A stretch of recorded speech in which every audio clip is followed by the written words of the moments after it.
അദാനി ഗ്രൂപ്പുമായി ബന്ധപ്പെട്ട സംശയകരമായ ഇടപാടുകൾ ഉണ്ടെന്ന ഹിഡൻബർഗ് റിപ്പോർട്ടിനെക്കുറിച്ച് അന്വേഷിക്കാൻ പുതിയ അന്വേഷണ സമിതി വേണമെന്ന് ആവശ്യപ്പെട്ടുള്ള ഹർജി സുപ്രീം കോടതി തള്ളി. ഹിഡൻബർഗ് റിപ്പോർട്ടിൽ പ്രത്യേക അന്വേഷണമില്ലെന്ന് കോടതി വ്യക്തമാക്കി. സെബിയുടെ അന്വേഷണത്തിന് 3 മാസം കൂടി സമയം നൽകുമെന്നും കോടതി അറിയിച്ചു. അതേസമയം നിയമലംഘനമുണ്ടോ എന്ന് കേന്ദ്ര സർക്കാർ പരിശോധിക്കണമെന്നും നിയമമനുസരിച്ച് നടപടിയെടുക്കണമെന്നും കോടതി ആവശ്യപ്പെട്ടു. സെബിയുടെ അന്വേഷണം തൃപ്തികരമല്ലെന്നായിരുന്നു ഹർജിയിലെ വാദം.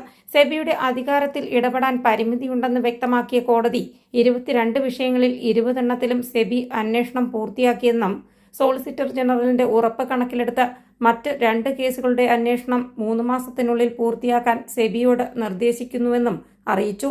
അന്വേഷണം സെബിയിൽ നിന്ന് പ്രത്യേക അന്വേഷണ സമിതിയിലേക്ക് മാറ്റുന്നതിൽ അടിസ്ഥാനമില്ലെന്നും കോടതി വ്യക്തമാക്കി.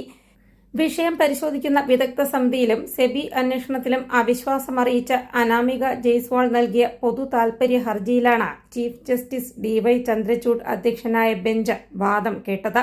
കഴിഞ്ഞ നവംബർ 24 പരിഗണിച്ച കേസ് വിധി പറയാൻ മാറ്റിയിരുന്നു. News desk India today.